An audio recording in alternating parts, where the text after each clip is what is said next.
In 1927, a physicist named Werner Heisenberg discovered something so disturbing to the scientific community that Albert Einstein spent the rest of his life trying to disprove it. He found that reality, at its most fundamental level, does not exist in a fixed state until something observes it. The act of looking changes what is there. Scientists called it the observer effect, argued about it for decades, and eventually had to accept it as one of the most verified phenomena in all of physics. What almost nobody noticed is that a tent-dwelling nomad in ancient Mesopotamia had already been given the operating instructions for this exact principle, written into a single sentence in Romans 4:17. That sentence says, God calls things that are not as though they were. 6 words that most churchgoers treat as poetic language about faith. But read it through the lens of quantum mechanics and something clicks that you cannot unclick. This is not metaphor. This is not religious comfort language. This is a precise description of how a conscious observer interacts with a field of infinite possibility to collapse a specific reality into physical form. Abraham didn't have a laboratory. He had something more powerful, and today we are going to take it apart piece by piece. Stay with me, because this is going to change how you pray, how you speak, and honestly, how you think about money. If this is your first time here, welcome. This channel exists at the intersection of scripture and science, where ancient wisdom meets quantum reality. If you've been here before, you already know we don't do surface level. We go deep. And if something in this video shifts something in you, hit the like button. That's how more people find this content. And trust me, more people need to hear this. Let's start with a question. Have you ever noticed that the moment you stopped obsessing over something, money, a relationship, a breakthrough, it seemed to show up? Or have you ever walked into a room feeling defeated and watched as the conversation, the opportunity, the energy in that room matched your low frequency? That's not coincidence. That's quantum behavior, and the Bible has been describing it for millennia. Here's what quantum physics tells us. At the subatomic level, particles do not have fixed, definite states until they are observed. This is called the observer effect. Before observation, a particle exists as a wave of probability, not here, not there, everywhere and nowhere at once. But the moment a conscious observer looks at it, it collapses into a definite position. Reality, at its most fundamental level, is not fixed. It is responsive. It responds to attention, to intention, to the act of conscious observation. Now read Romans 4:17 again. God calls things that are not as though they were.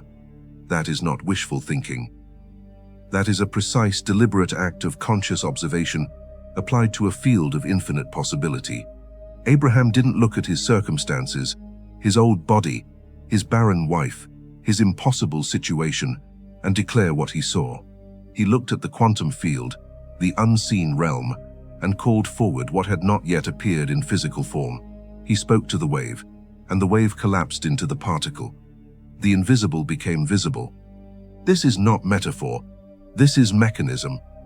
Let me bring in someone who understood this decades before quantum prosperity became a conversation. Catherine Ponder, a minister, writer, and one of the most practical prosperity teachers of the 20th century, wrote extensively about the power of the spoken word applied to wealth. She taught something she called prosperity declarations, affirmations rooted in scripture that were spoken aloud, repeatedly, with expectation. Ponder understood that the mouth was not just a tool for communication. It was an instrument of creation. She wrote that when you speak words of abundance, you are not just expressing a hope, you are activating a law. Her work drew from the same well that Romans 4:17 draws from, that the universe, or what we might now call the quantum field, responds to the vibration of declared truth. Ponder often said that your word is the most powerful financial instrument you possess. Not your bank account, not your resume, not your connections, your word. Because your word carries your consciousness, and your consciousness is the observer that collapses reality into form. Now let's get practical, because this is where most people fall apart. They read a verse like Romans 4:17, they feel inspired, they say a few positive things for 3 days, and then they wonder why nothing changed. Here's why.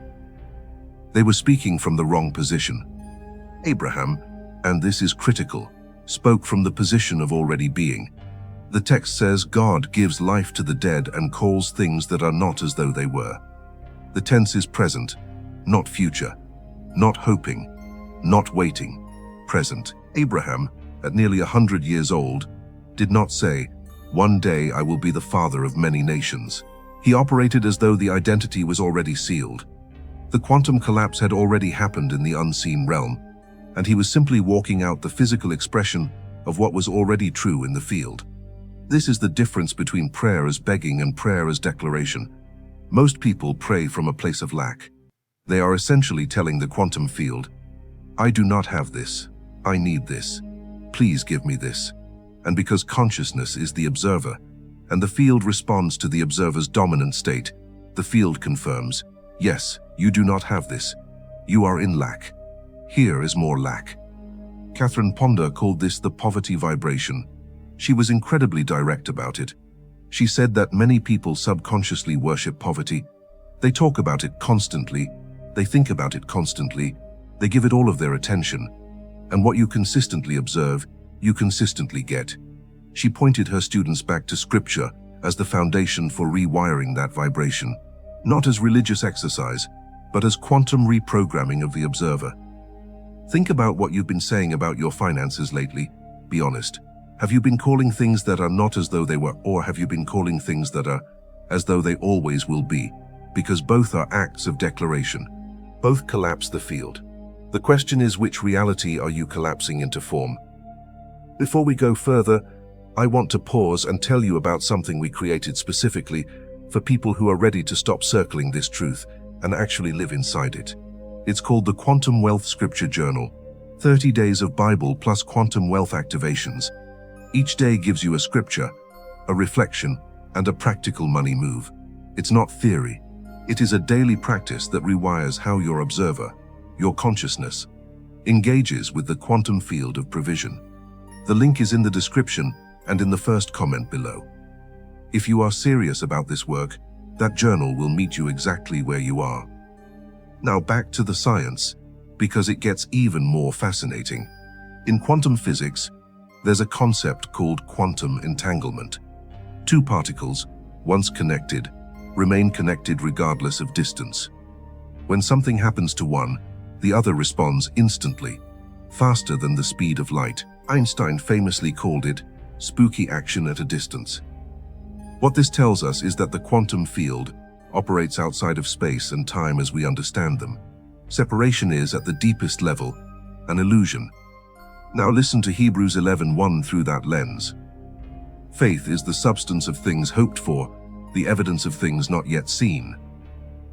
Faith is described as substance, not feeling, not wish. Substance, the evidence of the unseen. In quantum language, faith is the observer's certainty about a state that has not yet collapsed into physical reality, but is already real in the field. The particle already exists in its final state. Faith is the consciousness that knows it before the physical confirmation arrives. This is why Abraham, against hope, believed in hope. The natural evidence said no. The quantum field said yes. And Abraham aligned his consciousness, his observation, with the quantum field rather than with physical appearances. He called the thing that was not as though it were, and the universe, the field, responded. Catherine Ponder wrote something that I want you to sit with. She said, "The words you speak today are the experiences you live tomorrow." That's not poetry. That's a description of the observer effect applied to time. Your spoken words today are acts of observation that collapse probability waves into future physical experiences. You are not predicting your future. You are creating it, particle by particle, declaration by declaration. Now let's talk about money specifically, because that's the context most people are wrestling with. In the quantum model, money is not a fixed, limited resource. Money is energy, a form of exchange that flows through systems. The quantum field contains infinite configurations of financial reality. Poverty is one collapsed state, abundance is another. Both are equally possible at the wave level. What determines which one collapses into your experience is the dominant observation of the consciousness engaging with the field. Most people's dominant financial observation is scarcity.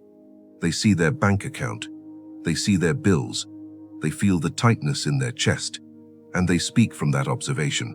I can't afford it. Money is tight. I never have enough. Every single one of those statements is an act of observation that collapses more scarcity into form. You are literally creating your financial reality with those words, and the quantum field is not judging you for it. It is simply responding to the observer's signal. Romans 4:17 gives us the antidote. Call the thing that is not as though it were. Observe the abundant reality, the financial breakthrough, the overflow, the provision, as already present in the field. Speak to it, declare it, not from desperation, not from performance, but from the settled, sovereign certainty of someone who understands how the field works. Ponder gave her students specific prosperity affirmations to work with daily. She recommended speaking them aloud, because the spoken word carries both intention and vibration, which she believed activated a spiritual law as precise as gravity. She drew from scriptures like Deuteronomy 8:1, "He gives you the power to create wealth," and Philippians 4:19, "My God shall supply all my needs according to his riches in glory." These weren't comfort verses to her. They were quantum activation codes, statements of observed truth spoken into the field by a conscious observer aligned with divine provision. Here's what happens when you do this consistently. Your brain begins to rewire. Neuroscience calls it neuroplasticity. The brain physically changes its structure based on repeated thought patterns. When you consistently speak abundance, you are not just sending signals into the quantum field. You are rewiring the very neural pathways that govern how you perceive opportunity, how you respond to risk, how you engage with money at a biological level. The external field responds, and the internal hardware upgrades simultaneously. This is why Proverbs 18:21 says, "The tongue has the power of life and death." It was always a neuroscience statement and a quantum mechanics statement wrapped in ancient wisdom. Let me give you a picture of what this looks like in practice. Imagine two people with identical financial circumstances. Same debt, same income, same limitations on paper. Person A wakes up every morning, sees the numbers, and speaks what they see. Things are so tight. I don't know how I'm going to make it. Money just doesn't come to me easily. Person B wakes up every morning, sees the same numbers, and speaks to the field. I am the righteousness of God, and I have provision in every area of my life. Money flows to me consistently and generously. I am a financial blessing to everyone around me. Catherine Ponder would say that person B has activated the prosperity law. Quantum physics would say that person B's consciousness is observing a different wave function and collapsing a different reality. Scripture would say that person B is operating in the spirit of Romans 4:9-17. Within weeks, person B begins to notice things, not because the universe is rewarding positive thinking, but because the observer has changed. They notice opportunities they would have previously walked past. They respond to situations with a different energy, which changes how others respond to them. They make decisions from abundance rather than scarcity, which produces different outcomes. The field has responded to the observer. This channel is something I pour everything into: the research, the theology, the science, the time. If this content has ever shifted something in you, there's a quiet way to be part of sustaining it, through the channel membership. It's not about perks. It's about being part of a community that holds this frequency together. Members also get early access to videos before they go public. If that feels like something sacred to you, the option is there. Either way, I'm grateful you're here. Now let me give you the practice, because information without application is just entertainment. For the next 7 days, I want you to do exactly what Abraham did. Before you check your bank account, before you open your bills, before you talk to anyone about money, spend 60 seconds speaking to the field. Out loud, not in your head. Out loud, because the spoken word activates a different neurological and spiritual mechanism than silent thought. Declare your financial reality as already whole, already provided. already overflowing. Use scripture as your anchor. Romans 4:17 itself is a powerful place to start. I call things that are not as though they are. I speak to the unseen realm and call forth abundance, provision, and financial breakthrough. Then go live your day. You are not lying to yourself. You are not pretending. You are choosing which wave function to observe. You are choosing which reality to collapse. You are operating exactly as Abraham operated. And the same God who answered Abraham is responding to the same principle working through you. Catherine Ponder said something I want to leave you with. She said, "You do not have to earn prosperity, you have to accept it." That is a quantum statement about the observer. The field of abundance is already there. The wave of infinite financial possibility is already present. The only question is whether you will collapse it into your experience by observing it as real, or whether you will continue collapsing scarcity by observing that instead.